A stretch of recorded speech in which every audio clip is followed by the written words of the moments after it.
રાજકોટમાં બનેલી અગ્નિકાંડની ઘટના બાદ સુરેન્દ્રનગરમાં આવેલી શાળાઓ સીલ કરવાની કાર્યવાહી હાથ ધરવામાં આવી। સુરેન્દ્રનગરના 80 ફૂટ રોડ પર આવેલી શારદા ગીતા વિદ્યાલય અને શારદા વિદ્યાલય સીલ કરવામાં આવ્યું। છેલ્લા 10 વર્ષથી આ વિદ્યાલય બાંધકામ પરમિશન વગર ચાલી રહ્યું હતું। આજે રિજિયોનલ ફાયર વિભાગ અમદાવાદની ટીમે શાળાને માર્યા સીલ। જે બાંધકામ પરમિશનના પુરાવા રજૂ કરવામાં આવ્યા હતા તે ખોટા હોવાનું તપાસમાં બહાર આવ્યું। શાળામાં પ્રવેશ મેળવવા અને બહાર આવવા એક જ પ્રવેશદ્વાર હતો। હજુ પણ સુરેન્દ્રનગર જિલ્લામાં આવી વિદ્યાર્થીઓના જીવને જોખમમાં મૂકતી શાળાઓ ચાલી રહી છે, તેના પર પણ કાર્યવાહી કરવાની ઉઠી માંગ। ધર્મેન્દ્રસિંહ ઝાલા, લખતર।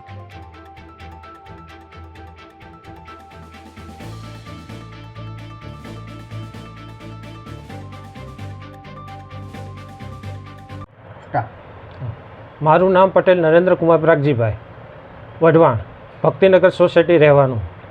80 ફૂટ રોડ ઉપર કવિતા ચેમ્બર્સમાં 2009માં અમે શાળા શરૂ કરેલી। ત્યારબાદ અમે 2015માં બાજુનું ધાબુ અમે આદિત્ય કોમ્પ્લેક્સનું પૂનાલાલ દુધાભાઈ ગોળ અને મારી ભાગીદારીમાં 50% ભાગીદારીમાં લીધેલું હતું।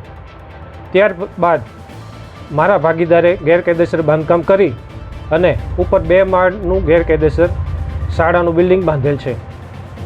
હું તેમાં કાયદેસરનો 50%નો ભાગીદાર છું, તેથી મેં તેમાં શાળા બેસાડવાની ના પાડી। ગેરકાયદેસર જગ્યાએ શાળા બેસાડાય નહીં, છતાં મારા ભાગીદારે એ મારી વાત માન્ય રાખી નહીં અને શાળા ગેરકાયદેસર બેસાડવાનું ચાલુ રાખ્યું।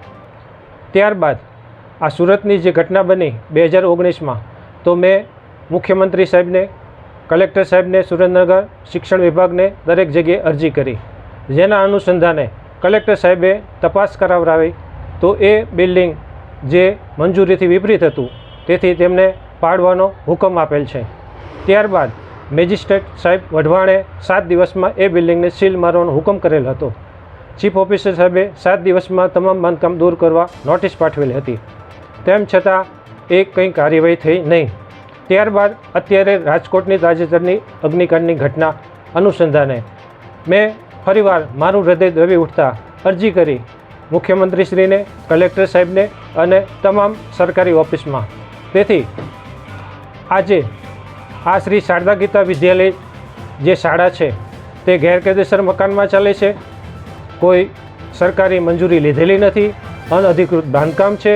તેથી જે ફાયર એનઓસી એને બધા સલટી ન હોવાને કારણે આજે શાળાના તમામ મકાનને સીલ મારવામાં આવેલ છે અને સરકારશ્રીએ એ કાર્યવાહી કરેલ છે।